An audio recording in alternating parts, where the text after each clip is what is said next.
हमारा जन्म एक घटना है, जीवन एक रचना है। जन्म एक घटना है, जीवन एक रचना है और जीवन की उपलब्धि हमारे जीवन का मूल साध्य है। जन्म की घटना इस धरती में प्रकट होने वाले हर मनुष्य के साथ हुई। हमने, आपने, सबने जन्म धारण किया। इस दृष्टि से देखा जाए तो जन्म की प्रक्रिया सबकी समान है, इसलिए जन्म की घटना भी समान है। ये हो सकता है कि किसी का जन्म राजमहल में हो और किसी का जन्म पर्णकुटी में हो, लेकिन प्रक्रिया जन्म की सबकी एक सी है। जन्म एक घटना है, हमारे आपके सबके साथ घटी। लेकिन हमें जो जीवन मिला ये रचना है। किसकी रचना है? कभी आपने समझा? जीवन मिला ये एक रचना है। किसकी? जिसने जन्म दिया उसकी।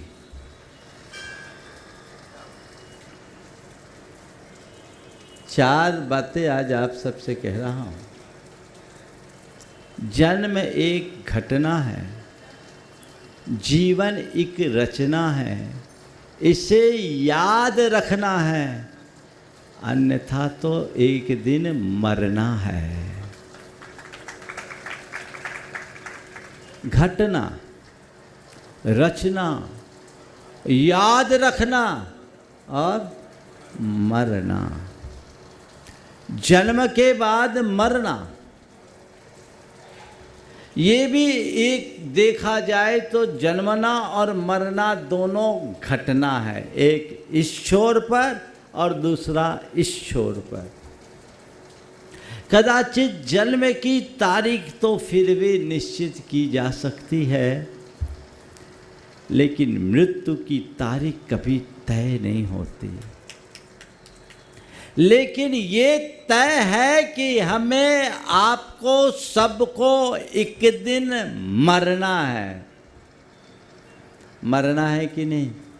हाँ, तो जन्म लेना और मर जाना, इसके बाद क्या है? जो जीवन है, जो एक रचना है, और इसे हमें याद रखना है ताकि मर करके भी अमर बना जा सके। जन्म पर हमारा नियंत्रण नहीं, जीवन पर हमारा नियंत्रण है। और यदि हमने अपने जीवन पर नियंत्रण रखा तो हमारा मरण मंगलमय हो सकता है, इसमें कोई संशय नहीं। संत कहते हैं, अपने मरण को मंगलमय बनाना चाहते हो तो जीवन पर नियंत्रण रखो, जीवन की रचना एक अच्छी रचना बनाओ। जीवन कागज के पन्ने के समान है। उस कागज के पन्ने पर एक सुंदर चित्र भी अंकित किया जा सकता है, तो उसी पन्ने को स्याही के दाग धब्बे से विकृत भी किया जाता है। दोनों संभावनाएं उस कागज के साथ है। ये हम पर है कि हम उस कागज पर चित्र आंकते हैं, उसे सुंदर बनाते हैं, या दाग धब्बों से उसे विकृत करते हैं। अगर हम अपने सद आचरण के सुंदर आलेखन से कोई अच्छा आकार दे तो वह एक रुचिपूर्ण चित्र का रूप ले, और उसकी जगह यदि हम अपने स्याह आचरण के दाग धब्बों से उसे कलंकित करें तो हमारा जीवन पूरी तरह अपवित्र होगा। हम क्या कर रहे? जन्म तो प्रकृति ने हमें दे दिया, माता पिता ने हमारे जीवन की रचना भी रच दी। अब हमें जो करना है वो करे, अपने जीवन को सही दिशा दे, जिससे अपने जीवन में सार्थक उपलब्धि घटित की जा सके। एक वाक्य सदैव याद रखना, महत्वपूर्ण ये जन्म नहीं जीवन है, जीवन की दिशा है। मैं कहाँ जन्मा, कैसे जन्मा, इसका कोई अर्थ नहीं, लेकिन मैं कैसे जिया ये अर्थवान है। जन्म तो ले लिए, इस धरती पर ऐसे अनेक लोग हैं जिनका जन्म बड़ा साधारण हुआ, लेकिन जीवन असाधारण बना। हमारा जन्म हो गया, अब उसमें तो कोई परिवर्तन नहीं। जीवन को हम विशिष्ट कैसे बनाएं? कैसे जी रहे हो? अपने जीवन की समीक्षा कीजिए। बहुत पहले 2 पंक्तियां मैंने पढ़ी थी, आज के संदर्भ में उसे सुना रहा हूँ। इस जहां में न जाने क्या कार नुमाए कर गए, इस जहां में न जाने क्या कार नुमाए कर गए। बीए किया, एमए किया, नौकर हुए, पेंशन मिली और मर गए। यही हुआ ना? क्या कारनामा है तुम्हारा? तुम्हारे जीवन की उपलब्धि के रूप में क्या है? बोलो। हमने जन्म पाया, नर जन्म पाया, लोक में सबसे दुर्लभ जन्म पाया, जन्म ही नहीं, नर जन्म ही नहीं, जैन कुल भी पाया। किसको सुना रहे? पाया तुमने बहुत कुछ अच्छा अच्छा पाया, लेकिन अच्छा पाने के बाद किया क्या? बोलो, क्या किया? 4 बातें साथ में और आपके सवाल के लिए दे देता हूं। अच्छा पाना, अच्छा कहलाना, अच्छा करना और अच्छा बनना, चारों जीवन की बातें हैं। पाना, कहलाना, करना और बनना। अपने जीवन की उपलब्धियों पर जब तुम दृष्टिपात करोगे तो पाओगे कि तुमने बहुत कुछ अच्छा पाया है। पाया है कि नहीं? बोलो। औरों से अच्छा गिनाओ। जन्म पाया, पाया। अभागे लोग माँ के पेट से ही परलोक चले जाते हैं। हम भाग्यशाली हैं कि नहीं? बोलो। हाँ, जन्म पाए ना? जन्म ही नहीं पाए, जीवन भी पाया। अगर जन्म लेने के बाद ही मर गए होते, हमारी आयु पूरी हो जाती, तो इस अर्थ में भाग्यशाली हैं कि नहीं? जीवन पाया, जीवन ही नहीं पाया। माँ बाप का साया पाया, अच्छा परिवार पाया। भाग्यशाली हो कि नहीं? अगर जन्म लेते ही माता पिता परलोक सिधार जाते तो क्या होता? अनाथाश्रमों में पल रहे होते, या माँ बाप ने किसी झाड़ झाड़ियों में फेंक दिया होता अपनी अवांछित संतान मानकर, तो क्या होता? चील कव्वे हमसे अपना त्यौहार मना लेते, और क्या होता? यही होता ना। जीवन पाया, अच्छा शरीर पाया, माता पिता की परवरिश पाई। अगर माता पिता ने हमारी ठीक रीते से परवरिश नहीं की होती तो हमारा क्या होता? बोलो,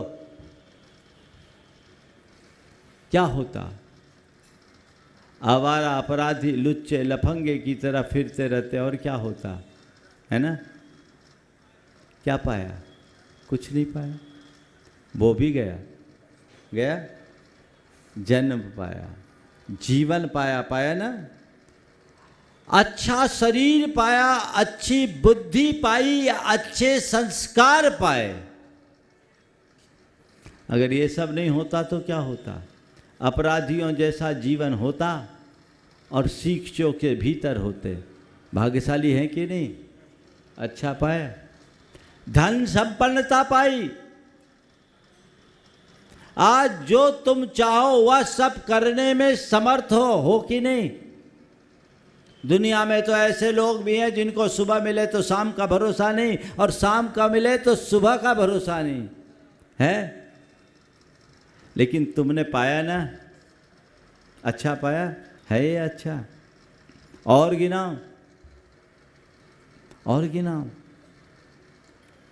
जन्म, जीवन, संस्कार, सेहत, संपन्नता, बुद्धि, संबंधी, परिजन, सब पाए कि नहीं पाए? हाँ, बोलो, जोर से तो बोलो। तो इस धरती के भाग्यशाली लोगों में हो कि नहीं? फिर मन में कभी हीन भावना क्यों लाते हो? बोलो। ये हीन भावना केवल इसलिए आती कि तुमने जो पाया वो तुम्हें वो नहीं दिखता, दूसरों का जो है ना वो दिखता है। आज से बंद कर दो, जो मेरा है मुझे केवल वो देखना है, दूसरा नहीं देखना। अच्छा तो पाया है ना, और अच्छे कहला भी रहे हो। कहला रहे हो कि नहीं? हाँ, अरे अच्छा आदमी, अच्छा आदमी, अच्छा आदमी, कहला रहे कि नहीं कहला रहे? हाँ, और ठीक है भैया, अच्छा पाए, अच्छा कहलाए, किए क्या? तीसरा, अच्छा करने के नाम पर मैंने क्या किया? बोलो। अपने जीवन में मैंने ऐसा क्या क्या किया जिसे मैं अपने जीवन के श्रेष्ठ काम के रूप में गिन सकता हूं? इसकी समीक्षा आपको करनी चाहिए। क्या किया? अपनी बैलेंस शीट तो हमेशा देखते होगे, देखते हो। अपने स्टेटस की समीक्षा हमेशा कर लेते हो, लेकिन अपने जीवन की आंतरिक उपलब्धियों पर कितना विचार?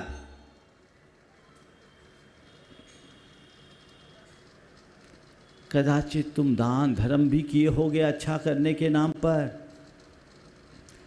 त्याग तपस्या भी तुमने किया होगा अच्छा करने के नाम पर, पूजा पाठ स्वाध्याय समागम सत्संग भी तुमने किया होगा अच्छा के नाम पर। और इन सब अच्छाइयों के कारण तुमने अपनी अलग पहचान भी बना ली होगी, और समाज में तुम एक अच्छे मनुष्य के रूप में पहचाने भी जाते होगे, लोग तुम्हें अच्छा कहते भी होंगे।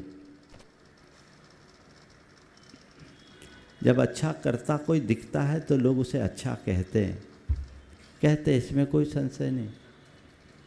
लेकिन मैं अगली बात जो सबसे महत्वपूर्ण आपसे कहना चाह रहा हूँ,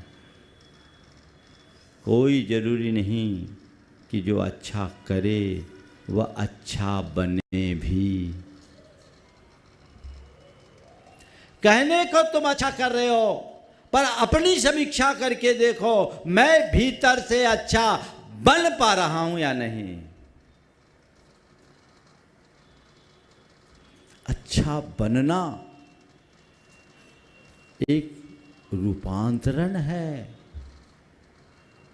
करना तो क्रिया सरल है, पर रूपांतरण बहुत दुर्लभ है।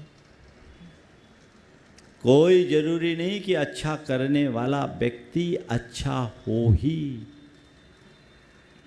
मैं एक ऐसे व्यक्ति को जानता हूँ जो अपनी बेटी की शादी की और शादी के 6 महीने बाद बेटी घर आ गई। धर्मात्मा व्यक्ति था, विवाह किया, बेटी घर आ गई, तलाक की स्थिति आ गई। मुझसे पूछा, बताया, बोले महाराज क्या बताऊं, मैं धर्मात्मा परिवार से जुड़ा, मेरे पिताजी दादाजी दोनों 7 प्रतिमा के धारक, और मैंने बेटी की शादी की, बेटी संस्कारित परिवार की, लेकिन जिस घर में मैंने बेटी की शादी की, बाप बेटा साथ में दारू पीता। और महाराज इतना हो तो ठीक, वो बेटी को, माने अपनी बहू को भी दारू पीने के लिए प्रेरणा देते हैं क्योंकि हम मॉडर्न जैन हैं। बोले महाराज ऐसे लोगों के बीच बेटी कैसे रह सकती। बेटी ने कहा, हम मर जाना पसंद करेंगे पर ऐसे घर में रहना पसंद नहीं करेंगे। वापस आ गए।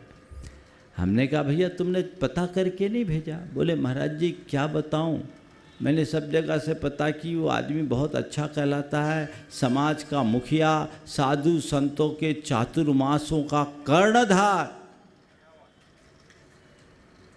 बोलियां लेने वाला, सभा का संचालन करने वाला, बड़े बड़े चातुर्मासों को संपन्न करने वाला। भोपाल का नहीं था, परेशान नहीं होना, तुम लोग दिक्कत में आ जाओ, कहीं और का था। लेकिन अगर भोपाल में भी कोई ऐसा हो तो सोच ले। एक बात बोलूं, मेरे भीतर का इंसान कैसा है इसे केवल मैं जानता हूं और कोई नहीं जानता। तो मुझे अपने भीतर उतर कर झांकने की जरूरत है। बोला महाराज मैंने सब कुछ अच्छा देख के कर दिया, लेकिन मुझे क्या पता कि मैं इतना कर्म फूटा था कि मेरी बेटी ऐसे घर में चले गई। अच्छा पाना, अच्छा करना, अच्छा कहलाना और अच्छा बनना। अच्छा पाने वाले लोग सुलभ है, अच्छा करने वाले लोग दुर्लभ है, और अच्छा करने से भी ज़्यादा दुर्लभ अच्छा कहलाने वाले हैं, और अच्छा बनने वाले लोग तो महा दुर्लभ हैं। मुझे जन्म मिला, जीवन मिला, तो ये जीवन अच्छा करने और अच्छा बनने के लिए मिला है, इसे याद रखना। ये याद रखो, मैं जितना बन सके अपने आप को अच्छा बनाऊं। अच्छा करोगे, अच्छा बनोगे तो भविष्य में अच्छा पा सकोगे, अन्यथा भिखारी बनोगे तय। हर व्यक्ति चाहता है कि मैं जो आज पाया हूँ कल भी मुझे वही मिले। चाहते हो कि नहीं चाहते हो? बोलो, हाँ चाहते हो तो कुछ करो। तो एक आदमी मरा, उसकी बैलेंस शीट देखी गई तो पाप भरा हुआ था। उसने आरजू मन्नत की कि हमें कैसे भी नरक से बचा लो। तो वहाँ के यमलोक के अफसर ने कहा कि भैया ठीक है, तुम्हें हम कंसीडर कर सकते हैं, लेकिन तुम अपने जीवन का एक भी अच्छा काम बता दो, एक भी अच्छा काम बता दो, हम तुम पर विचार कर लेंगे। तो वो अपना सिर खुजाने लगा, यहाँ झूठ तो बोल नहीं सकता। बहुत देर बाद याद करने के बाद कहा, मैंने एक बार चवन्नी दान दिया था। चवन्नी दान दिया था। बोले चवन्नी का दान दिया था, ये ठीक है, लेकिन लाए कहाँ से थे? बोले एक की अठन्नी चुराई थी। अठन्नी चुराई थी। तो उसने कहा, अरे अठन्नी चुरा कर चवन्नी का दान देने वालों की स्वर्ग में कोई जगह नहीं, जाओ नरक में। समझ गए? अपना लेखा जोखा करके देख लेना क्या किए।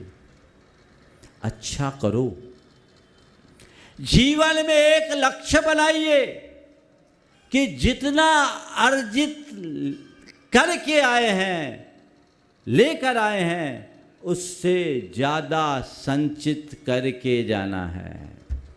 व्यापारी हो ना आप लोग, इन्वेस्टमेंट करते हो तो क्या करते हो, जितना इन्वेस्टमेंट उसी हिसाब से रिटर्न चाहते हो कि नहीं। तो भैया तुम कितनी पूंजी लगाकर ये सब पाए हो, उसका रिटर्न चाहिए कि नहीं, बोलो, रिटर्न चाहिए ना। तो यदि उसका रिटर्न चाहते हो, अच्छा करो, और अच्छा कहलाने के लिए नहीं, अच्छा बनने के लिए अच्छा करो। अच्छा बनने के लिए अच्छा करो, जिससे जीवन की बेहतरी घटित हो सके और वही हमारे जीवन की सार्थक उपलब्धि होगी। तो दो बातें याद रखना है, मैंने जीवन में अच्छा पाया है इसलिए मुझे अच्छा करना है और अच्छा बनना है। जितना बने अच्छा करना है और अच्छा बनना है। अच्छा बनने के लिए अच्छे से अच्छा करना है, नहीं तो मरना है। और देखो हमारे देश की एक और विचित्रता है, जिंदगी भर आदमी चाहे कैसा भी जिए, मरने के बाद सब उसको स्वर्गीय बता देते, है ना।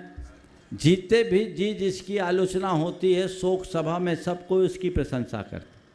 आज रास्ते में एक भाई बता रहा था कि एक बहन जी 5 सालों से बेड पे थी, कई बेडसोल हो गए थे, वो मरी, वृद्ध थी, और उनकी शोक सभा में एक सज्जन ने बोला, ये रोज मंदिर जाती थी, मैं इन्हें रोज मंदिर जाते देखता था। जो 5 बरस से बेड पे है, उसके लिए भी शोक सभा में अगर कोई कह रहा है तो ये कहता है कि रोज मंदिर जाती थी, मैं देखता हूँ। मरने के बाद लोग तुम्हारे बारे में क्या कहे ये महत्वपूर्ण नहीं है, पर मरने के बाद तुम कहाँ पहुँचो ये तुम्हें याद रखना है। वो बात आप सबको ध्यान में रख लेने की है। आज बहुत सारी बातें आप लोग आयोजित कर रहे हैं। मेरा अवतरण मैंने कल ही बोला था, मेरा अवतरण तो 31 मार्च 1988 को महावीर जयंती के दिन सोनागिर में हुआ। आप लोग जिसके अवतरण की बात कर रहे हो वो अब नहीं बचा, वो होता तो प्रमाण सागर नहीं होता, वो तो गया। लेकिन फिर भी एक अच्छी शुरुआत की गई, विदिशा के लोगों से पहल की गई। इस वर्ष आप सब लोग पर्यावरण की शुद्धि के लिए अधिक से अधिक पेड़ लगाएं। विश्व को 15 लाख करोड़ वृक्षों की जरूरत है, ऐसे पर्यावरण विशेषज्ञ बता रहे हैं। कम से कम कुछ लोग अंश में तो करे, जैन समाज कुछ तो पहल करे। मैं अपने उन सब भक्तों से कहता हूँ जो ये मुझे कुछ भी मानते हैं, इस वर्ष पहल करे और अपने अपने स्तर पर जितना अधिक से अधिक वृक्षारोपण कर सके करे, और एक ग्रुप बना ले, उसमें संदेश दे, ताकि देश में एक अच्छा मैसेज जाए कि इन लोगों ने पर्यावरण के प्रति जागरूकता रखकर इतने लाख वृक्षों का आरोपण किया, उन्हें फलीभूत किया। सब लोग अपने अपने स्तर पर संकल्प ले ले, योजना बनाओ आप लोग संगठित होकर, और उसकी शुरुआत यदि भोपाल से हो तो कहने की बात क्या है। अति उत्तम ये प्रयास आप सबको करना चाहिए। आज 4 वर्ष के अंतराल के बाद हबीबगंज के परिसर में आए। अभी जिनालय का अवलोकन तो ढंग से नहीं किया, बाहर से ही देखा है, लेकिन ये जिनालय भव्य स्वरूप धारण कर रहा है। परम पूज्य गुरुदेव की साधना स्थली है ये, और भोपाल वासियों के लिए गुरुदेव के द्वारा दिया गया वरदान है ये। अभी विनम्र सागर जी महाराज आप लोगों को काफ़ी निचोड़ चुके हैं, मैं जान रहा हूँ, लेकिन मुझे मालूम है नींबू को निचोड़ लेने के बाद भी पानी में डुबो के एक आध बार निचोड़ो तो रस निकल जाता है। थोड़ा बहुत और रस निकल जाए तो कमेटी कसर नहीं छोड़ेगी। आप देखिए, सोचिए और अपने जीवन का ध्येय बनाइए। जिस दिन मैं यहाँ आया था चौक में, अपने पहले प्रवचन में मैंने आप सबसे कहा था कि आप लोगों की एक बहुत बड़ी जिम्मेदारी है गुरुदेव के अधूरे काम को पूरा करना, और ये काम बहुत बड़ा नहीं। एक संकल्प जो मैंने उस दिन कहा था, आज पुनः कह रहा हूँ, जो यहाँ उपस्थित है वे और जो घर बैठे सुन रहे वे, ये तय कर ले, अपनी आय का 5% जब तक इस मंदिर का कलशारोहण ना हो, हम कमेटी को बिना मांगे देते रहें। आप इतना दीजिए, मंदिर आराम से बनेगा। आप लोगों को मेरी बात पसंद आ रही है? आ रही है तो जोर से तो ताली बजाओ। देखें, आप संकल्पित हो जाइए, 10% दान तो निकलना ही चाहिए। 5% जमाने में दो, 5% यहाँ लगा दो, यहाँ जमा कर दो, काम हो गया। मांगे बिना अकाउंट में ट्रांसफ़र कर दो। तुम्हारा पुराना कमिटमेंट है तो उसमें एडजस्ट हो जाएगा, और कमिटमेंट नहीं है तो ये अपने आप यहाँ डिपॉजिट हो जाएगा। इतना ही तो करना है। भोपाल में कहते हैं 80,000 के करीब जैनी हैं। 80,000 की जैनी में कम से कम 10,000 परिवार तो मान लो। हालांकि 8 अब जैनियों क्या होते नहीं, 4 भी मुश्किल से हैं। हम फिर भी नीचे ले रहे हैं, 10,000 परिवार है। अगर 10,000 परिवार की हम न्यूनतम आय 20,000 रुपये महीने से लेते तो कितना करोड़ हुआ? 20 करोड़। हाँ, 20 करोड़ हुआ ना। हम गणित में कच्चे हैं। 20 करोड़ होगा ना। अब 20 करोड़ का 5% कितना होता है? 1 करोड़ हुआ। 1 करोड़ रुपया हर महीना तुम्हारा यहाँ अगर अलग से आता रहे तो इस मंदिर के कार्य में कोई रुकावट नहीं होगी। सीधा सीधा गणित है भाई। बिना प्रयास के काम हो सकता है, और ये तुम्हारी जिम्मेदारी है। ये अभियान आप चला दीजिए। कुछ परिवार ही जुड़ेंगे और इससे सब जुड़ जाएगा। सबको लगेगा कि हमने अपना कुछ लगाया है। अभी लगभग 2-2.5 साल आपके इस मंदिर को पूरा होने में लगना है। 3 साल लगना है। हो गया काम। 12 या 36 करोड़, उतना ही में इनका पेट भर जाएगा। इनको ज़्यादा चाहिए भी नहीं। आप कीजिए, पहल कीजिए, और इसे वह स्वरूप प्रदान कीजिए जो गुरुदेव की परिकल्पना को साकार कर सके। ये जिम्मेदारी आप सबकी है। बाकी सार में मैं इतना ही कहूँगा, चूँकि अल्प प्रवास के लिए भोपाल आया था। हमारी गाड़ी की दिशा आप सबको पता है, और गाड़ी जिस दिशा का लक्ष्य लेकर कुंडलपुर की से चली थी, भोपाल तो बीच का पड़ाव था, अब उसी दिशा की ओर आगे बढ़ने वाली है। आज योग बना है, और बहुत सारे लोग आज विशेष रूप से यहाँ उपस्थित हुए हैं। मैं उन सभी को आशीर्वाद देता हूँ। भाई विजय सरावगी ऑस्ट्रेलिया में था, और करेंगे अभी तो आए, चिंता नहीं करो, बिना देखे नहीं जाएंगे। हाँ, ऑस्ट्रेलिया में था। अपना प्रोग्राम ऐसा बनाया कि नहीं, मुझे 27 को तो पहुंचना ही है, अपने मीटिंग को पोस्टपोन कर। भावनाएं सबकी है। अनिल भाई भी इसी भाव से आए, और जितने लोग आए हैं मैं उन सभी भक्तों को आशीर्वाद देता हूँ। लक्ष्य बनाइए। मैंने अच्छा पाया है, अब जीवन में अधिक से अधिक अच्छा करना है, और जीवन में अच्छा बनना है। हम मरे तो अच्छा बन के मरे, ये हमारा ध्येय होना चाहिए। हम लोग आए हैं, मंदिर का अवलोकन भी करेंगे, और आप लोगों से भी कहूँगा जो अभी तक इस परिसर में नहीं आए, थोड़ा देख तो लो कमेटी ठीक कर रही है कि नहीं कर रही। देखना चाहिए। आप लोग देखें और मंदिर का अवलोकन करें। एक अच्छी प्रेरणा सभी को प्राप्त होगी। मैं पुनः सभी को आशीर्वाद देता हूँ।